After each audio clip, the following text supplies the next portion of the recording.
तो हम बहस कर रहे हैं कि आखिर आत्महत्या करने के लिए सुशांत सिंह राजपूत जैसे काबिल, अच्छे, महान, पढ़े लिखे एक्टर को मजबूर किसने किया। मैं उन्हें गोदड़ी का लाल मानता हूं।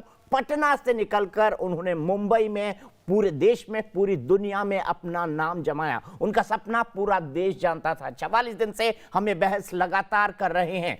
मेरे साथ कौन कौन मेहमान जुड़े हुए हैं मैं आपको फटाफट बता देता हूं। आरसी सिंह साहब हैं, मामा जी हैं विकास के, सुशांत के, माफ कीजिएगा। मेरे साथ विक्रम सिंह जी हैं, एक्स डीजीपी उत्तर प्रदेश के, बहुत ही डेकोरेटेड पुलिस ऑफिसर हैं। मेरे साथ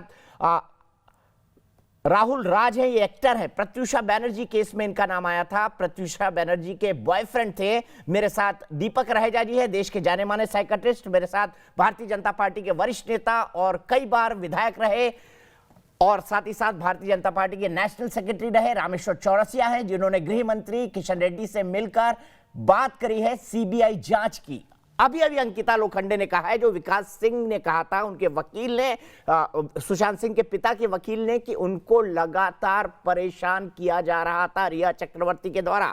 विकास सिंह ने यहां तक खुलासा किया कि सुशांत ने रिया को कह दिया था कि मैं अब यहां से सब कुछ छोड़ के जा रहा हूं, कुर्ग में जाके अब ऑर्गेनिक फार्मिंग करूंगा। उसने जगह भी देखना शुरू कर दी थी। रिया चक्रवर्ती को लगा कि पैसा और पावर हाथ से जाएगा, वो उनको छोड़ के चली गई और उसके बाद क्या हश्र हुआ 6 दिन के बाद सब जानते हैं। ऐसी परिस्थितियां क्यों बनाई? क्यों भट्ट कैंप के कुछ लोग उनको कंपेयर कर रहे थे हाईली एक्यूट डिप्रेशन की पेशेंट परवीन बॉबी से? सब जानते हैं परवीन बॉबी पर एक अर्थ नाम की फिल्म बनाई थी महेश भट्ट ने, और परवीन बॉबी और महेश भट्ट का एक जमाने में वेरी वेल नोन अफेयर हुआ करता था बॉलीवुड के अंदर। सवाल यह है कि कौन कर रहा था सुशांत सिंह को परवीन बॉबी से कंपेयर? मैं सीधे चलता हूं लहर अग्रवाल के पास, स्टूडेंट है आगरा से। लहर, मैं आपसे जानना चाहता हूं सबसे पहले, क्योंकि हम पब्लिक की राय लेते हैं, हमारे लिए आप सबसे महत्वपूर्ण है, दर्शक सबसे महत्वपूर्ण है। लहर, आपको क्या लगता है इस कंट्रोवर्सी पर, इस विवाद पर? एक बहुत अच्छे इंसान के इस दुनिया से उठ जाने पर सब लोग शोकजदा है। मैं आपसे जानना चाहता हूं, आपका मन, आपका दिल, आपकी समझ, आपकी सोच क्या कहती है? मुझे लगता है कि अभी तक चीजें थोड़ा सा ऑडियो बढ़ाइए। मुझे लगता है कि केस में अभी तक चीजें ढंग से सामने नहीं आ पाई हैं। और जी बोलिए लहर, सुन रहे हैं आप। की लगातार जांच हो रही है, लेकिन यही है कि सीबीआई इंक्वायरी को लेकर कुछ सीबीआई इंक्वायरी की लगातार मांग हो रही है। 40 दिन हो चुके हैं, अभी तक इंक्वायरी प्रॉपर कुछ इन्फॉर्मेशन कोई भी प्रोवाइड नहीं की गई है। जिस तरह से अगर आप सोशल मीडिया कंटेंट देखेंगे, अगर हम ट्रस्ट नहीं भी करते हैं, मगर जिस तरह से वो पिक्चर्स वायरल हुई, काफी र्यूमर्स हुई कि मर्डर केस है, तो इतनी र्यूमर्स और इतनी जब पब्लिक डिमांड कर रही है सीबीआई जांच की, तो इन्फॉर्मेशन प्रोवाइड करना रिस्पॉन्सिबिलिटी है। और अब ठीक है लहर, आपकी आवाज कट गई है, लेकिन आपकी बात मैं समझ गया। आपने साफ साफ कहा कि अगर देश जानना चाहता है तो देश को जानने का हक है कि उनका एक होनहार एक्टर कैसे और कहां चला गया। सीधे मैं चलता हूं मामा जी के पास, सिंह साहब के पास। मैं आपसे जानना चाहता हूं, 2 जानकारियां मेरे पास है। क्या मार्च के दूसरे हफ्ते में परिवार के कुछ लोग सुशांत सिंह से मिलने गए और रिया चक्रवर्ती ने उनको मिलने नहीं दिया? क्या ऐसा कुछ हुआ था सिंह साहब?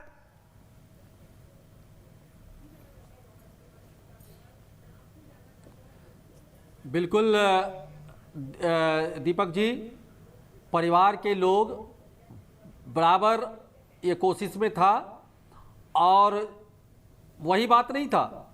जब भी कोई फ़ोन करता था या कोई भी बात हो तो रिया परिवार से बिल्कुल अलग रखने का काम करता था, और वो कभी नहीं चाहती थी, क्योंकि रिया एक ऐसा वहाँ रैकेट पैदा कर दिया। आपने देखा कि धीरे धीरे रिया ने इसको बिल्कुल वहाँ से इसके सारे अपने लोगों को हटा दिया, जो इनके नौकर थे, जो घर में जो इनके काम करने वाले या जो अगल बगल सारे लोगों को ये कर दिया, बिल्कुल इसको अकेला कर दिया। और इसको सबसे बड़ी बात देखिए, वो जो सेक्रेटरी मरी, जो सेक्रेटरी सोसाइटी की, क्या सेक्रेटरी का नाम था, दिशा, उसके बाद देखिए उस केस की भी जांच होगी तो उसमें भी रिया ही का ही हाथ है, क्योंकि इसको उसके बाद धमकी देता था। और धमकी, और एक बात मैं कह रहा हूँ, खुलासा कर रहा हूँ, कि बार बार कहता था सुशांत को कि तुम मुझे नहीं जानती कि मैं कितने रसूख वाले हूं, मेरे जो मैं कहती हूं ऐसा करो। तो चूंकि ये बच्चा इतना इमोशनल बच्चा था, और ये इतना ये मतलब दिल का इतना ये साफ लड़का था, ये समझ नहीं पाया, और इस तरह कभी देखा नहीं परिवार में इस तरह का ये चक्रव्यूह, ये जो क्या बोलते हैं अभिमन्यु का जो चक्रव्यूह था, उसी तरह के रिया का चक्रव्यूह में ये फंस गया, और ये बेचारा उसमें बुरी तरह फंस गया। ये मतलब निकल नहीं पाया उसमें, और इसकी आखिर में ये जान चली गई। और वो एक चीज और मैं बार कहता हूं कि रिया के पीछे भी एक गोल रैकेट बना हुआ था, कि जो नहीं चाहता था कि सुशांत, ये यहां पर सुशांत देखिए, कल सुशांत लेजेंड होता, सुपरस्टार होता और बाकी सारे लोग खत्म हो जाते, क्योंकि जो भी आज लेजेंड है सारे लोगों को उम्र हो गया, अब उनका कुछ है नहीं। तो ये एक हो रहा था। और एक बिहार का लड़का, कितना दिन के बाद बिहार का, चौरसिया जी जो सही कहे कि बिहार का एक लड़का इतने कम उम्र में इतना बड़ा नाम करना और इतना अच्छा एक्टिंग करना, और सबसे बड़ी बात कि इतना एजुकेटेड, इतना पढ़ा लिखा, इतना सोच। और एक चीज मैं आज कह रहा हूं मुझे दुख के साथ, कि समाज सेवी भी था वो, कलाकार के साथ साथ एक राष्ट्रवादी कलाकार था। यह भी वहां के लोगों को, उस गैंग को नहीं अच्छा लगता था कि ये राष्ट्रवादी है। जब ये इसकी जब मरने की खबर गई तो सबसे पहले प्रधानमंत्री, कोई राजनेता अगर कोई ट्वीट किया था तो प्रधानमंत्री ने किया था, और प्रधानमंत्री को दुख व्यतीत किया था कि ये राष्ट्रवादी कलाकार था। ये आपने ये कोरोना के लॉकडाउन में कितने गरीबों को मदद किया, कितने लोगों को किया, प्रधानमंत्री कोष में इन्होंने दान दिया। तो ये कमाता नहीं था, ये लोगों के लिए काम करना चाहता था। ये भारत में युवाओं को एक नया आइकॉन बन के उभर रहा था। और यही सब चीज वहां के बॉलीवुड के उन गद्दारों को, उन वो जो वहां पे राक्षस बैठे हुए हैं, वहां जो करप्ट भ्रष्ट लोग बैठे हुए हैं, हमारे बच्चे को समाप्त कर दिया। हम लोग छोड़ने वाले नहीं हैं। ये आवाज जब तक इंसाफ नहीं बनेगा तब तक हम लोग, जहां भी लड़ाई होगा, जो भी लड़ाई होगा, परिवार लड़ेगा। और हमारे साथ 50 करोड़ से अधिक पूरे दुनिया से हमारे युवा हमारे साथ है। हम इस लड़ाई को जरूर जीतेंगे, क्योंकि सच्चाई का जीत है ये चौरसिया साहब। ये जीत ये सच्चाई का है। उस बच्चे का जान जिस तरह से तरपा तरपा के हमारे बच्चे को मारा है, ये सारा चीज सारे लोग जानते हैं, और ये बात सामने आएगी।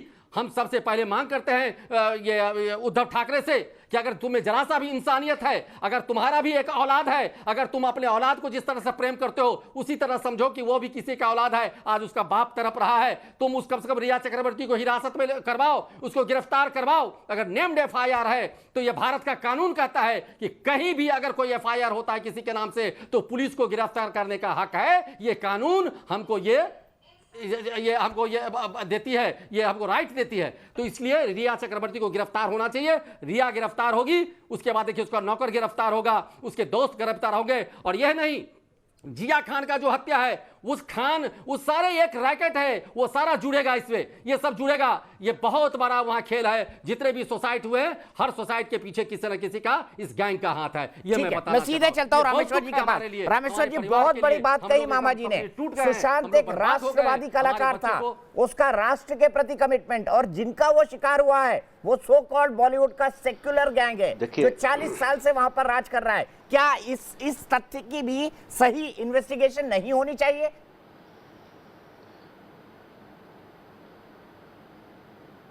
देखिए दीपक जी, इन्वेस्टिगेशन सही इस तथ्य की तभी होगी जब CBI केस इसको अपने हाथ में लेगी। अब मुझे बड़ा आश्चर्य हो रहा है, आप परिवार का दर्द सुन रहे हैं। ये ऐसा कलाकार था कि दान देता था लेकिन दिखाता नहीं था। करोड़ों का पकड़ा गया है कि करोड़ों का चेक इसने दिया है, लेकिन आज तक किसी को कहा नहीं। लोग तो 1 लाख का चेक देते हैं प्रधानमंत्री कोष में और आके टीवी पर दिखाते हैं।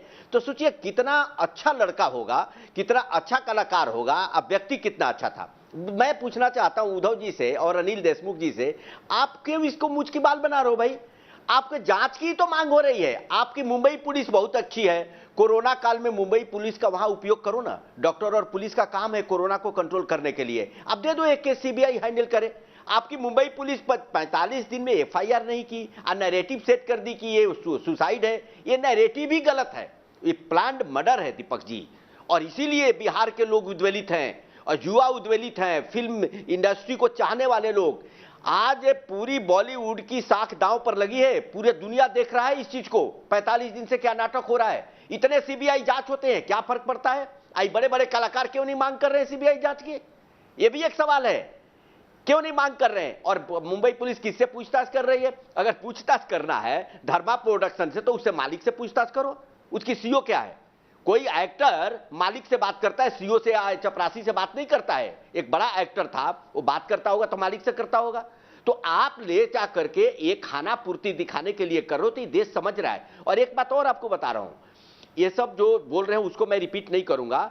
अगर लॉकडाउन नहीं होता दीपक जी, तो आपको मालूम है पूरे देश में आंदोलन होता। युवा सड़क पर होता और कोई फिल्म रिलीज नहीं होती और एक भी हॉल में फिल्म नहीं चलती। बिहार यूपी की बात नहीं कर रहा हूं, सुशांत सिंह सिर्फ बिहार और यूपी का आइकॉन नहीं था, देश का आइकॉन बन रहा था। इसीलिए हम मांग कर रहे हैं कि आप इसको कृपया उद्धव जी समझे। मैं तो शरद पवार जी से मांग कर रहा हूं कि आप सरकार के मुखिया हैं, एक तरफ से गार्जियन हैं, आप कहिए, आप ही का पोता मांग कर रहा है कि सीबीआई जांच हो और आपका होम मिनिस्टर कह रहा है कि नहीं, इसकी जरूरत नहीं है। अरे भाई ठीक है, नहीं जरूरत, आपको कैसे मालूम जरूरत नहीं है? आप अपने पुलिस को अपने काम में लगाओ ना, दे तो सीबीआई जांच करने में। ठीक है, मैं सीधे राहुल के पास चलता हूं। राहुल, एक ऐसे केस से आप भी उलझे थे, क्या परिस्थितियां बन जाती हैं, किस तरह का दबाव होता है इस ग्लैमर इंडस्ट्री में? सर नमस्कार। देखिए ये जो पर्टिकुलर सब्जेक्ट है जो सुशांत के साथ हुआ है, ये बेसिकली सुसाइड अब किस परिस्थिति में सुशांत ने किया है उसकी तो जांच हो रही है। एंड पर मैं एक चीज जरूर बोलना चाहता हूं कि सुशांत सिंह राजपूत एक बहुत सक्सेसफुल और एक बहुत अच्छा लड़का था। और बात अगर सुशांत सिंह की मौत से ना बहुत एक आपको आवाज आ रही है हमारी? जी बिल्कुल बिल्कुल, कंक्लूड करिए आप।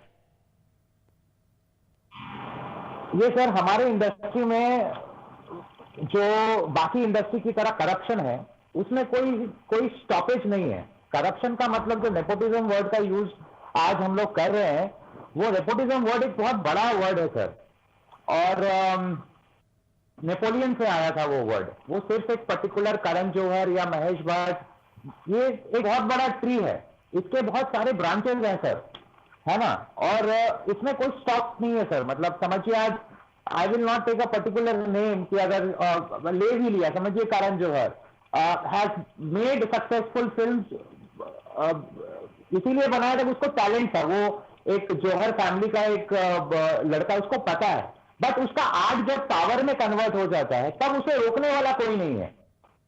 हम बिल्कुल सही कहा, आज जब पावर में कन्वर्ट हो जाता है। एक बार फिर से दीपक रहेजा जी के पास चलता हूं। दीपक जी, मैं आपसे समझना चाहूंगा, जिस तरह की परिस्थिति आपने मामा जी से सुनी, विकास जी से सुनी, रामेश्वर जी से सुनी, राहुल से सुनी, अगर आज पावर में कन्वर्ट हो जाए और जब बात पावर ब्रोकिंग पर ही रह जाए, बात कैंप्स में रह जाए, चाहे वो कैंप्स पॉलिटिक्स में हो और बॉलीवुड में कैंप्स कुछ ज्यादा होते हैं, कैसी मेंटल सिचुएशन हो जाती होगी एक व्यक्ति की जिसके हाथ में सब कुछ आ गया और एकाएक सब कुछ छिनता जा रहा है, हटता चला जा रहा है, फिल्में जा रही हैं, पर्सनल लाइफ जा रही है, कॉन्ट्रैक्ट जा रहे हैं, ट्रबल्ड रिलेशनशिप में हैं, पैसे जा रहे हैं।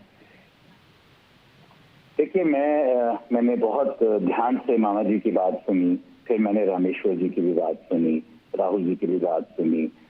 मेरा दिल रोता है मामा जी के साथ, क्योंकि जिसके घर में नुकसान होता है, क्षति होती है, उसका खामियाजा वही वो करता है, वही जानता है उसका दर्द क्या है। अब मैं आपके सवाल पे 1 मिनट के बाद आऊंगा, लेकिन सिर्फ मैं इतना कहना चाहता हूं, जैसे रामेश्वर जी ने कहा उससे मैं पूरी तरह इत्तेफाक रखता हूं कि जब इतने केसेस की सीबीआई जांच होती है, इतना बड़ा हादसा, ये कोई मामूली केस नहीं। और ये बिल्कुल सटीक बात उन्होंने कही कि अगर ये लॉकडाउन नहीं होता तो मुमकिन है ऐसी परिस्थिति बन जाती कि संभालना भारी पड़ जाता। तो जब इतनी सारी चीजें, भाई हम सारी जो दर्द का, सारी तकलीफ का, सारे इस बहुत बड़ी क्षति का जिम्मेदार हमने रिया चक्रवर्ती को बना दिया। ये भी तो मेरे ख्याल से ठीक नहीं है ना। हम एक तरह की मीडिया ट्रायल कर रहे हैं, उनके बैंक के खातों की जांच हो, उनसे सवाल जवाब किए जाएं, उनके इर्द गिर्द जो लोग हैं, दिशा के मृत्यु से जो लोग जुड़े हैं उनसे सवाल जवाब किए जाएं। तो इसकी न्यायिक कानूनी प्रतिक्रिया जो है पूरी तरह से सूक्ष्म रूप से होनी चाहिए। इसको झुठलाना नहीं चाहिए, इसको नजरअंदाज नहीं करना चाहिए। और अगर सीबीआई की मांग की, जांच की मांग है, तो इतने केसेस में अगर मांग होती है, इसमें और दे दीजिए ना। अभी हम सारी चीज का, ठीक है, एक मीडिया की एक जिम्मेदारी है कि सारे पक्ष सामने लाएं, लेकिन हमें नहीं मालूम क्या हुआ सूक्ष्म रूप पे, हमें नहीं मालूम उनकी निजी जिंदगी में क्या हो रहा था, हमें नहीं मालूम रिया चक्रवर्ती के साथ क्या हो रहा था, हमें नहीं मालूम कि महेश भट्ट क्यों सलाह दे रहे थे और क्या सलाह दे रहे थे। लेकिन एक न्यायिक एजेंसी है हिंदुस्तान की जिसपे सबको विश्वास है, सीबीआई के लोगों को विश्वास है। Valid point. लेकिन मैं सिंह साहब से, मामा जी से इतनी गुजारिश करूंगा, मामा जी पूरा देश आपके साथ है। आज मैंने जो पोल किए हैं उसमें 95% लोग कह रहे हैं 95% लोग हमारे डिफरेंट सोशल मीडिया प्लेटफॉर्म पे कह रहे हैं कि एक साजिश है, ये एक षड्यंत्र है, और मैं भी ये मानता हूं कि इसकी सॉलिड इन्वेस्टिगेशन होनी चाहिए। 95% लोग। और सिंह साहब, हम पूरा न्यूज नेशन परिवार आखिरी तक आपके साथ खड़े रहेगा, और रामेश्वर जी ने जो मुहिम चलाई है और बाकी लोगों ने चलाई है, उसको हम लगातार आगे बढ़ाते रहेंगे। आप तमाम लोग हमारे साथ जुड़े, उसके लिए बहुत बहुत शुक्रिया। एक सितारा जब अस्त होता है तो क्या होता है, ठीक वैसी ही फीलिंग आज पूरे देश के मन में है। तो क्यों ना इस मामले में दूध का दूध और पानी का पानी हो। हमारी इस बहस में, देश के बहस में आज के लिए इतना ही। कल 8:30 बजे फिर मिलेंगे।